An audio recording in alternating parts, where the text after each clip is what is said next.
الشیطان الرجیم بسم اللہ الرحمن الرحیم سیقول لک المخلفون من الاعراب شغلتنا اموالنا واہلنا فاستغفر لنا یقولون بألسنتهم ما لیس فی قلوبهم قل فمن يملك لكم من الله شيئا إن أراد بكم ضرا أو أراد بكم نفعا بل كان الله بما تعملون خبيرا بل ظننتم أن لن ينقلب الرسول والمؤمنون إلى أهليهم أبدا وزين ذلك في قلوبكم وظننتم ظن السوء وكنتم قوما بورا ومن لم يؤمن بالله ورسوله فإنا أعتدنا للكافرين سعيرا ولله ملك السماوات والأرض يغفر لمن يشاء ويعذب من يشاء وكان الله غفورا رحيما صدق الله مولانا العظيم الصلاة والسلام عليك يا سيدي يا رسول الله وعلى آلك وأصحابك يا سيدي يا حبيب الله وعلى آلك وأصحابك يا سيدي رحمة الله الصلاة والسلام عليك يا سيدي يا نبي الله وعلى آلك وأصحابك يا سيدي يا نور الله سيقول لك المخلفون من الأعراب اب تم سے کہیں گے جو اعرابی دیہاتی پیچھے رہ گئے تھے شغلتنا اموالنا و اہلنا کہ ہمیں ہمارے مال اور ہمارے گھر والوں نے مشغول رکھا فاستغفر لنا تو اب حضور ہماری مغفرت چاہیں یقولون بألسنتهم ما لیس فی قلوبهم اپنی زبانوں سے وہ بات کہتے ہیں جو ان کے دلوں میں نہیں قل فمن یملک لکم من اللہ شیئا ان اراد بکم ضرا او اراد بکم نفعا تم فرماؤ تو اللہ کے سامنے کسے تمہارا کچھ اختیار ہے اگر وہ تمہارا برا چاہے یا تمہاری بلائی کا ارادہ فرمائے بل کان اللہ بما تعملون خبیرا بلکہ اللہ کو تمہارے کاموں کی خبر ہے۔ سورہ فتح ہے اور اس میں حضور کے حدیبیہ کے مقام پر جانے کا واقعہ ذکر فرمایا گیا ہے۔ میرے آقا صلی اللہ علیہ وسلم نے جب حدیبیہ کی طرف جانے کا ارادہ فرمایا اور عمرے کا احرام باندھا اور ساتھ جانور بھی لیے تو اس سے یہ بات واضح تھی کہ حضور صرف عمرہ کرنے جا رہے ہیں، جنگ کا کوئی ارادہ نہیں ہے۔ لیکن پھر بھی مدینہ کے قریب چند ایک گاؤں تھے، مزینہ اور جہینہ اور اشجع اور اسلم، یہ سارے قبیلے اور گاؤں تھے۔ اس کے لوگ حضور کے ساتھ شامل نہ ہوئے اور بہانے بنانے لگے کہ چونکہ ہمارے گھر بار ادھر ہیں، ہمارے جانور ہیں اور ان کی دیکھ بھال کرنے والا کوئی نہیں ہے، اس لیے ہم آپ کے ساتھ نہیں جا سکتے۔ اصل بات تھی کہ وہ یہ سمجھ رہے تھے، ڈر گئے تھے کہ کفار چونکہ مسلمانوں سے تعداد میں زیادہ ہیں اور یہ جا بھی ان کی جگہ پر رہے ہیں اور ان کے پاس ساز و سامان بھی زیادہ ہے، تو اب یہ لوگ جائیں گے اور ان سے بچ نہیں پائیں گے، واپس نہیں آئیں گے، تو اس لیے یہ ڈر گئے تھے اور بہانے بنا رہے تھے کہ ہم نہیں جائیں گے آپ کے ساتھ۔ حالانکہ حضور نے واضح فرما دیا تھا کہ جنگ کا کوئی ارادہ نہیں ہے، بس عمرہ کرنے جانا ہے، عمرہ کر کے واپس آ جائیں گے۔ تو یہ لوگ جو ہے وہ نہیں گئے، لیکن جب میرے آقا واپس تشریف لائے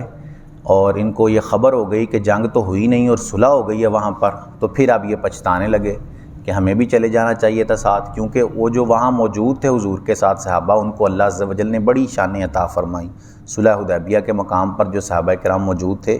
اللہ عز و جل نے ان کو خاص رحمتوں میں داخل کرنے کا وعدہ فرمایا، جس سورت کے شروع میں جس کا ذکر کر دیا گیا۔ تو یہ لوگ اب پچھتا رہے تھے اس بات پر، تو حضور سے یہ کہنے لگے کہ بہانہ بنانے لگے کہ چونکہ ہمارے مال و دولت ادھر تھے تو ان کی دیکھ بھال کرنے والا کوئی نہیں تھا، اب آپ اللہ سے ہمارے لیے مغفرت طلب کریں کہ ہم آئندہ ایسا کام نہیں کریں گے۔ تو اللہ نے حضور کو مطلع فرمایا پہلے ہی کہ یہ اپنے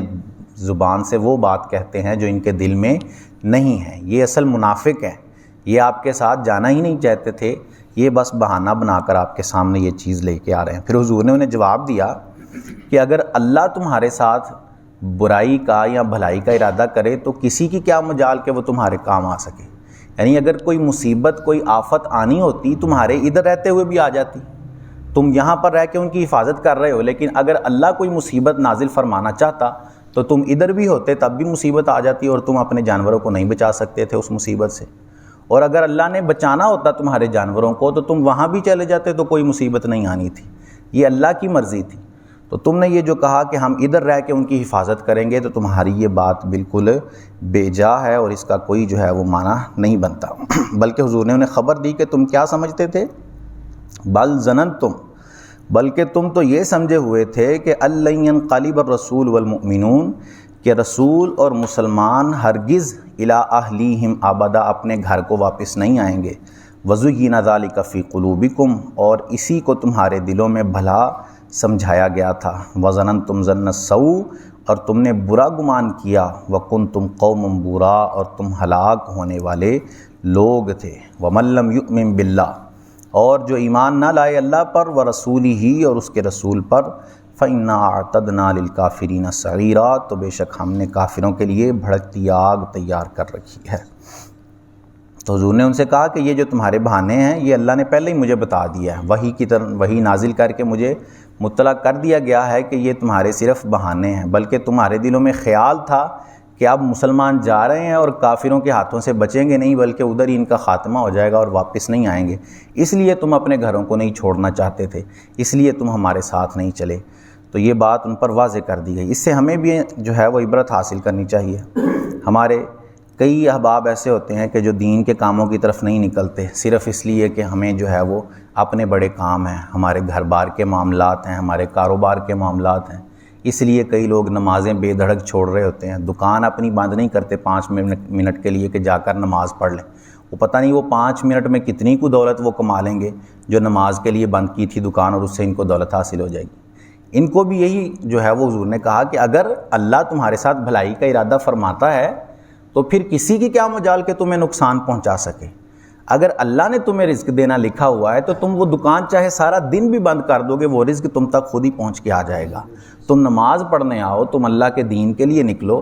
چاہے وہ کاروبار کے معاملات ہیں وہ سب اللہ عز و جل سیدھے فرما دے گا۔ اور اگر تم یہ سوچتے ہو کہ سارا دن میں دکان کھولے رکھوں یا اللہ کے دین کو چھوڑ کر اپنے کاروباری معاملات میں لگا رہوں اور اللہ تمہارے ساتھ بھلائی کا ارادہ نہ کرے، اللہ تمہیں نقصان پہنچانا چاہے تو سارے لوگ بھی مل جائیں تب بھی تمہاری کوئی مدد نہیں کر سکیں گے۔ تم جتنے مرضی کاروباری معاملات کر لو، اگر اللہ اس میں تمہیں نفع نہ دینا چاہے تو تمہیں ایک ذرہ برابر 1 روپے کا بھی نفع نہیں ہونے والا۔ لیکن اگر تم اللہ پر بھروسہ کرو، اس کی ذات پر بھروسہ، کیونکہ رزق کا وعدہ اس نے کیا ہوا ہے، رزق کا وعدہ اس نے کسی اور پر نہیں چھوڑا، اس نے کسی انسان پر رزق نہیں چھوڑا، بلکہ اس نے کہا ہے کہ میں ذمہ دار ہوں رزق کا۔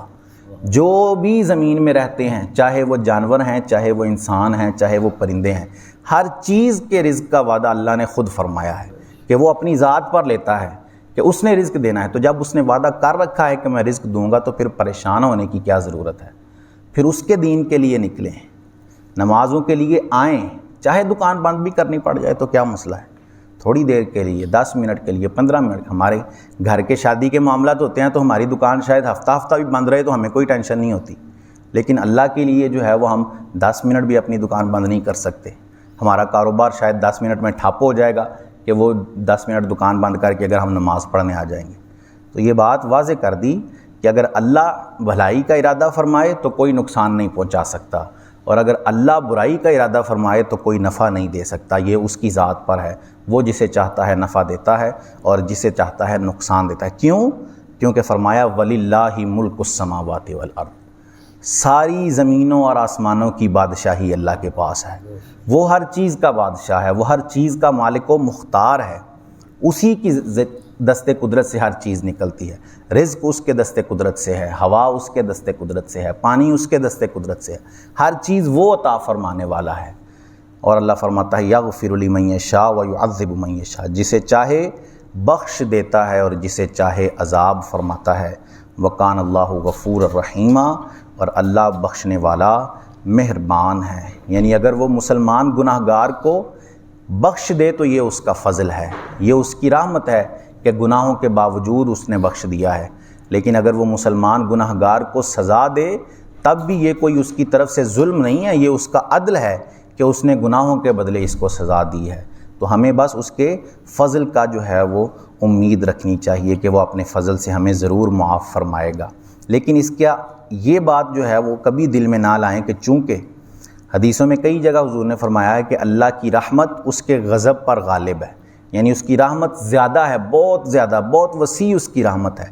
لیکن کبھی یہ نہ سوچیں کہ اس کی رحمت پر تکیہ کر کے ہم بالکل اعمال کو چھوڑ دیں، عمل کریں ہی نہ، اور تکیہ رحمت پر ہو کہ بس اللہ رحمت کرے گا، اللہ فضل کرے گا، اللہ بخشے گا۔ جو اس نے چیزیں لازم کی ہیں ان کو ادا ہی نہ کریں، 5 نمازیں لازم کی ہیں وہ نہ پڑھیں، حج کیا ہے وہ نہ کریں،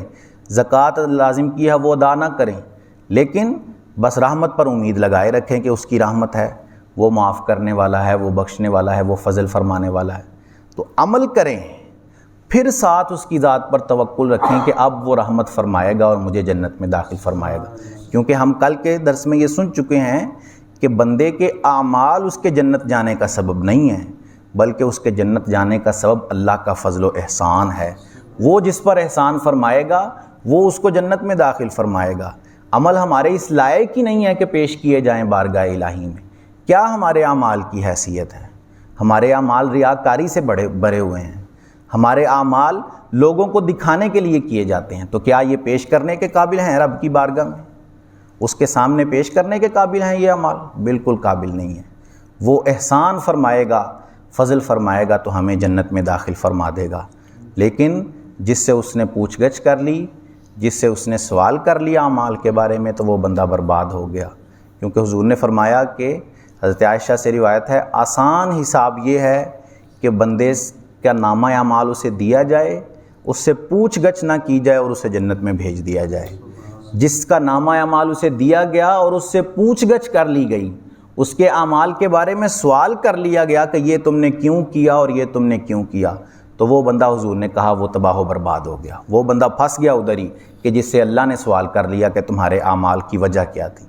تو یہ اس کا احسان ہے کہ وہ ہمیں اپنے فضل سے جنت میں داخل فرمائے گا، ہم بھی اس کے فضل کی امید رکھتے ہیں۔ اللہ عز و جل سے دعا ہے کہ اللہ عز و جل ہم پر اپنی رحمت نازل فرمائے، آمین بجاہ خاتم النبیین صلی اللہ علیہ وسلم۔ اللہم صلی علی سیدنا و مولانا محمد مبارک وسلم علیہ۔ مالک کریم عز و جل نماز فجر ادا کرنا، درس کرنا، سننا اپنی بارگاہ میں قبول فرما۔ نماز کی غلطیاں، درس کی غلطیاں، ہمارے سارے صغیرہ اور کبیرہ گناہ اپنے فضل و احسان سے معاف فرما۔ ہم سب کی مغفرت فرما، ہمارے والدین کی مغفرت فرما، رسول کریم صلی اللہ علیہ وسلم کی ساری امت کی بخشش فرما۔ ہم سب کو خلوص و استقامت سے 5 وقت باجماعت نماز پڑھنے کی توفیق عطا فرما۔ ہم سب کا خاتمہ بالایمان فرما، ہم سب پر اپنی نظر رحمت فرما۔ سبحان ربک رب العزت عما یصفون وسلام علی المرسلین والحمد للہ رب العالمین، وصلی اللہ تعالی علی رسولہ خیر خلقہ محمد وعلی آلہ واصحابہ اجمعین برحمتک یا ارحم الراحمین۔